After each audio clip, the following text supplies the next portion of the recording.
Decades after the Dance of Dragons, House Targaryen faced a rebellion that would shake the foundations of their dynasty. The first Blackfyre Rebellion would pit brother against brother and tear the realm apart. This is the story of how a legitimized bastard, a Valyrian steel sword, and a king's dying wish nearly brought down the Targaryen dynasty. Seeds of Rebellion, 171 to 184 AC. Aegon IV Targaryen's 24-year rule stands as one of the worst in Westerosi history. His reign brought corruption and excess to new heights, as he indulged every whim and desire regardless of the consequences. From early in his reign, Aegon IV showed open contempt for his legitimate son and heir, Daemon. He repeatedly claimed that Daemon was not his son at all, but rather the product of an affair between his wife, Nerys, and her brother, Aemon the Dragon Knight, though no evidence for these claims ever emerged. Among Aegon's many bastards, none would shape history more than Daemon Waters, born in 170 AC to Princess Daena the Defiant. As a young teenager, Daemon won a squire's tourney, and Aegon IV knighted him on the spot, making him the youngest knight in the realm. Throughout his life, Aegon IV made no secret of his preference for his bastard son over his legitimate heir. On his deathbed in 184 AC, Aegon IV took two actions that would forever change the Seven Kingdoms. First, he legitimized all of his bastard children. Then, he gifted the Valyrian steel sword, Blackfyre, the blade of Aegon the Conqueror himself, to Daemon, rather than his legitimate heir.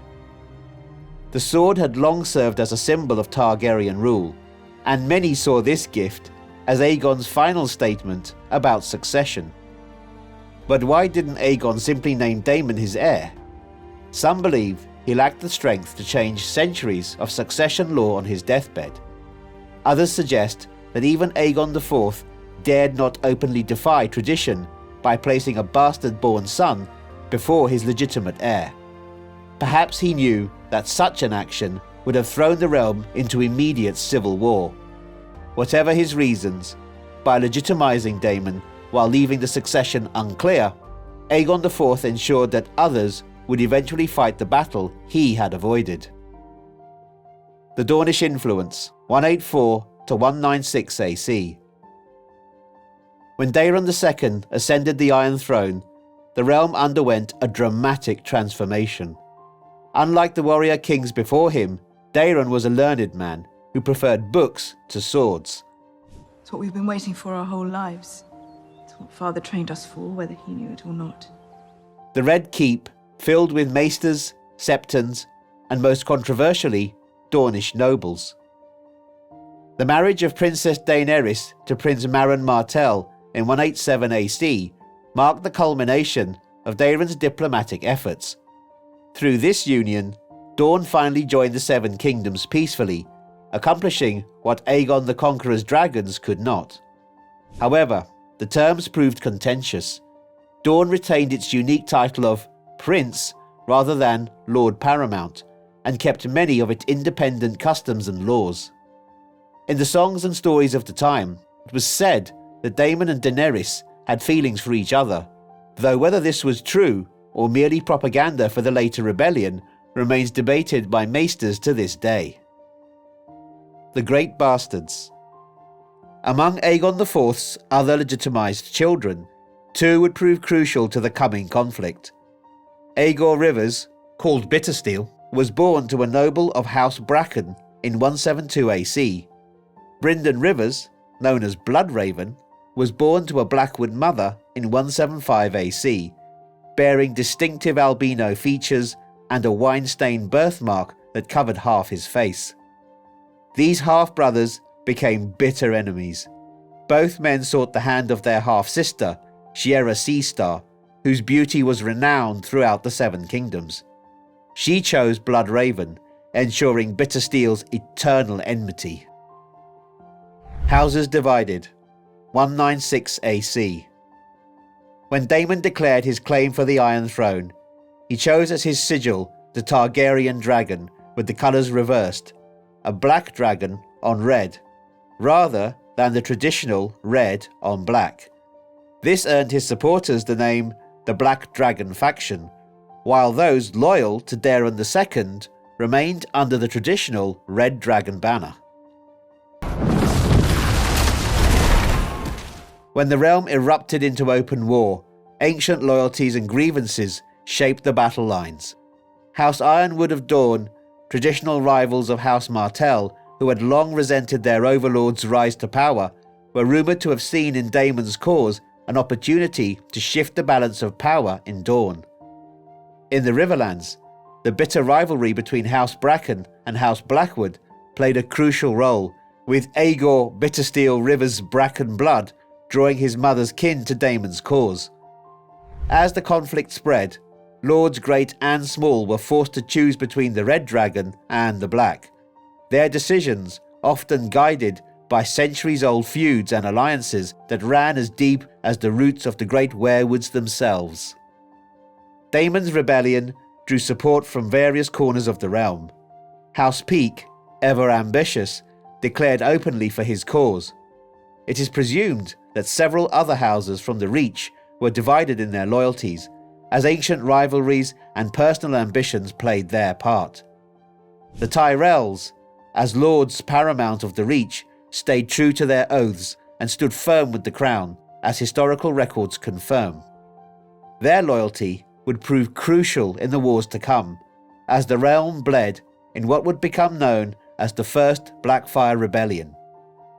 Each house's choice would echo through the generations that followed, shaping alliances and feuds that would persist long after the dragons, both red and black, had fought their bitter war.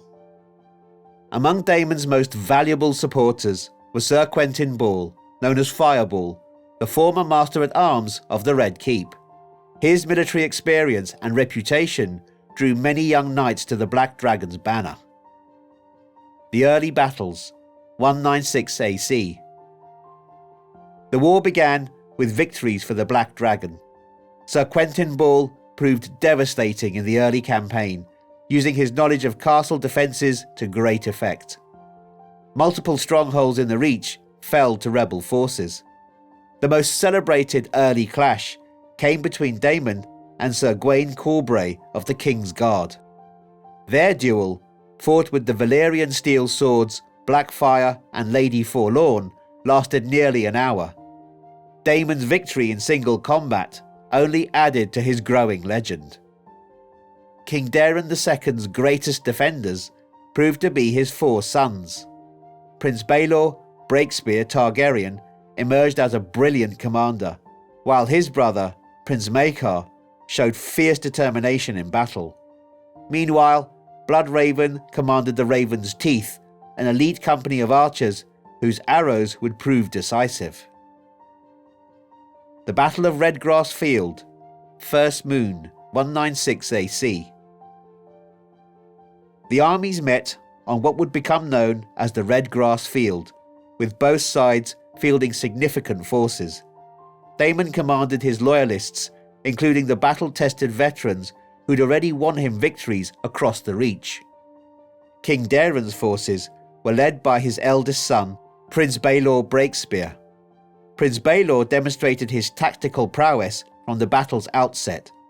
While the main royal army engaged Daemon's forces head-on, Baelor led his Dornish spearmen in a surprise assault against the rebel army's rear, a manoeuvre that would prove crucial to the battle's outcome.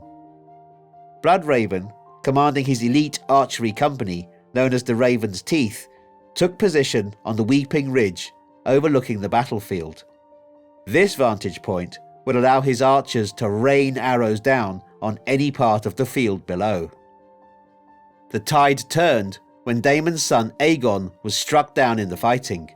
Despite the tactical disaster it would create, Daemon broke from his position of advantage to try to save his son. As he fought his way toward his fallen child, Bloodraven and the Raven's Teeth seized their opportunity.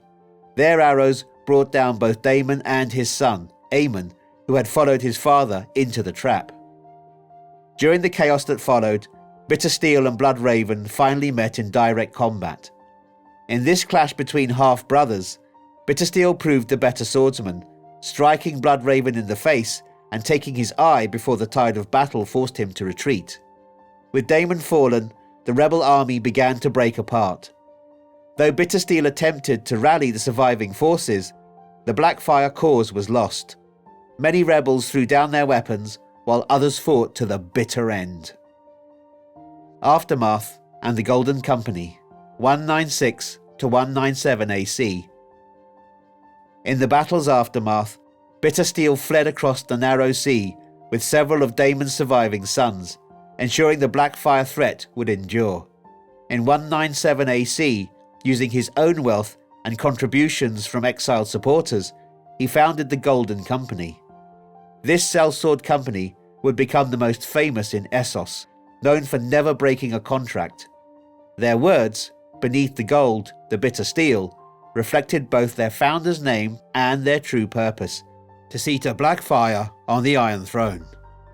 Bloodraven's influence grew in the years that followed.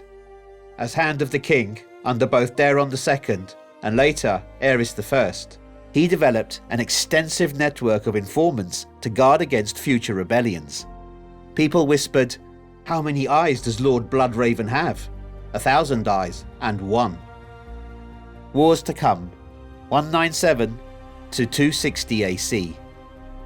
The First Blackfyre Rebellion marked the beginning of a series of conflicts that would plague House Targaryen for 5 generations. 4 more rebellions would follow, the second in 212 AC, the third in 219 AC, the fourth in 236 AC, and finally the War of the Ninepenny Kings in 260 AC. Though Daemon Blackfyre fell that day on the red grass field, the wounds his rebellion carved into the realm would not heal easily. For generations to come, the shadow of the Black Dragon would loom over House Targaryen, as the seeds planted by Aegon IV's fateful decision continued to bear their bitter fruit. The tale of the First Blackfyre Rebellion stands as a testament to how a single choice, a sword given, a succession questioned, could shake the very foundations of a dynasty that had ruled for nearly 2 centuries. If you enjoyed this story and want to learn more about the future rebellions and history of Westeros, make sure to like and subscribe, and let me know in the comments what great story you would like to hear next.